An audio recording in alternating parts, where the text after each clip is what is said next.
No, don't leave me here with her, please. I'm begging you, please. There's no arguing that Wednesday wouldn't be an instant success without his titular character running the show. However, the Addams family's eldest child isn't the only star in the narrative, as many characters enhanced the first season through their supporting roles, while others had brief cameos. Countless characters in the Addams Family universe deserve more screen time in the second season, whether it's to help Wednesday solve a mystery or to have a subplot of their own. Now that the series has had one season to explore the lore, build up relationships, and expand upon Wednesday's character, it's only fair that other characters get their turn. In today's video, I'll discuss 7 characters that should get more screen time. When I gave you that claw from the cave, did you already know the truth? Wednesday, that's enough. Xavier Thorpe is our hide. Number 1. Morticia. Morticia is an instant fan favorite among those who grew up with older adaptations of the Addams Family. On Wednesday, she has quite a history at Nevermore Academy. Not only was she the captain of the fencing team, but she was a member of the Nightshade Society. She enjoyed her time at the academy and implored her daughter to do the same, even though Wednesday was initially an unwilling transfer student. While the mother and daughter don't always see eye to eye, they have more in common than they realize. They're each perceptive, capable of defending themselves in dangerous situations, and have an inhuman intuition. Wednesday inherited her visions from Morticia, who warns her about contacting Goody Addams, given their ancestors' desire for revenge. And given Morticia's history with Nevermore and her shared powers with Wednesday, it also makes sense for her to have more screen time in the second season, as there's no one better suited to act as a mentor for her daughter. Did you really think I wouldn't find out your secret? You don't know the full story. Your father did nothing wrong. I'll be the judge of that. Number 2. Gomez.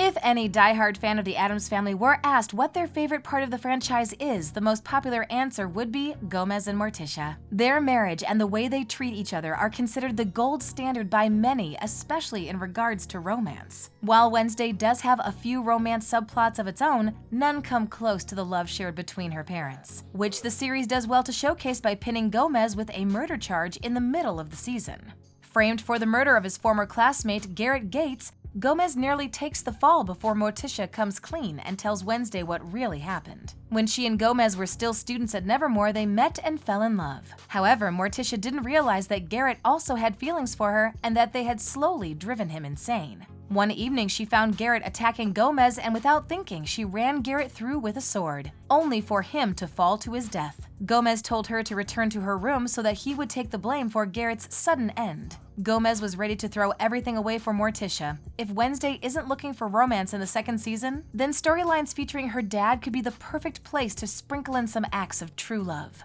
Have it your way, Mother. Wednesday? If you refuse to tell me the truth, I'll just have to excavate it myself. Number 3. Pugsley.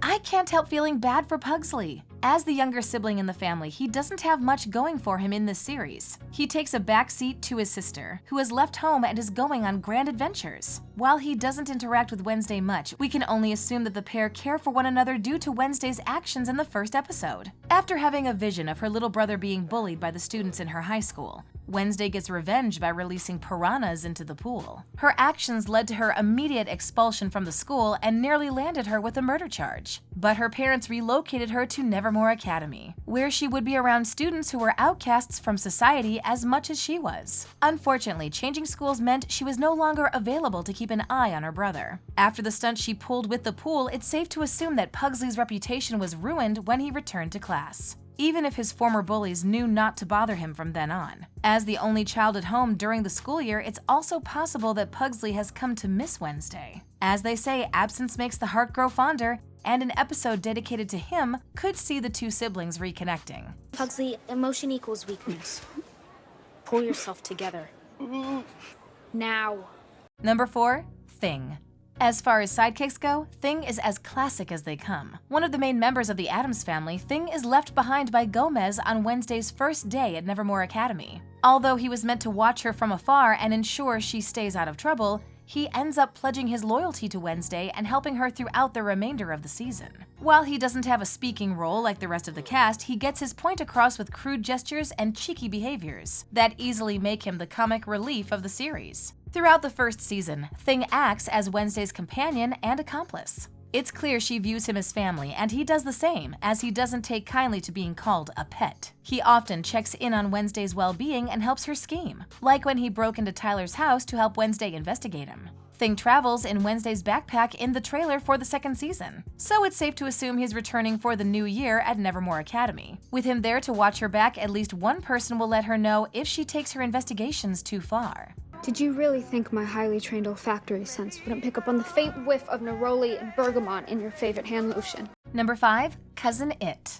I've covered the main members of the Addams family, but they aren't the only ones who could make an appearance in the second season. They have relatives who have yet to debut in Wednesday, who are prominent parts of former adaptations. Some of these characters have existed for decades but lack substantial lore, so their inclusion in the series could be highly beneficial, as it would allow them to receive more character development and media attention.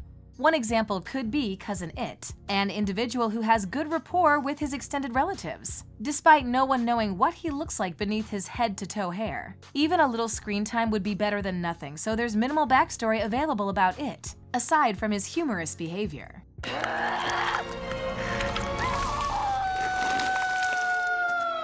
Number 6. Bianca. Wednesday didn't attend Nevermore to make friends, so it's no surprise that she immediately made a rival out of the most popular girl at the Academy, Bianca Barclay. Despite knowing that Bianca was the closest thing that Nevermore had to royalty, Wednesday didn't hesitate to provoke her during fencing class and invoke a fight on her first day, which ended with Wednesday wounded and in the infirmary. Wednesday also finds herself in the middle of a love triangle that includes Bianca's ex-boyfriend, Xavier. The pair weren't doing one another any favors when they first met, so it came as a surprise when the sharp-tongued siren allowed them to overcome their differences and work together. If not for Bianca, Wednesday might not have defeated Joseph Crackstone, effectively saving their peers at Nevermore. The trailers for next season have already confirmed Bianca's return, but now that she's a hero in her own right, she deserves a few subplots of her own. Many fans would love to see episodes that delve into her life as Brandy Jane. You actually married him. He wants you to come home so that we can be a real family. Number 7. Tyler. Making friends is hard enough when you're the new kid in school, but when you add solving a murder and hunting monsters into the mix, making meaningful connections with anyone can feel impossible. Wednesday might not have intended to make friends when she entered Weathervane for the first time, but she hit it off with a local named Tyler from Jericho. Unlike most of her peers at Nevermore, he wasn't put off by Wednesday's cynical outlook on life or her peculiar behavior. Instead, the pair became fast friends and the hint of romance bloomed between them. Unfortunately, it all came to a screeching halt when Wednesday learned that Tyler was a Hyde, a transformative monster that had attacked numerous people in and around Nevermore. Tyler's true nature as a Hyde landed him in a psychiatric hospital at the end of the last season. But with his transformative powers, it's only a matter of time before he escapes. He should return for the next season, if not as the main antagonist, then for a brief window to enact revenge on those who locked him away. Her postpartum depression triggered her condition. My mom had severe bipolar disorder. We both know that's a lie. She was a Hyde. Having all family members in each episode might make the series feel like a run-of-the-mill adaptation of the Addams Family. Still, there might be ways to accommodate Wednesday's solo adventures while simultaneously exploring the relationships she has with each of her family members and Nevermore peers. For a character who claims to thrive on isolation, she's surrounded by countless people who would willingly help her prevail through danger or adversity, earning their rightful place in the series. Perhaps you could identify the ghost orchid's greatest qualities. Resilience and adaptability. Thanks for watching. If you enjoyed this video, hit that like button. Subscribe to our channel and turn on notifications to stay updated on our uploads. I cleared it out and fixed it up so Weems let me use it. How very entrepreneurial. I would love to see inside. Why don't you give me a tour?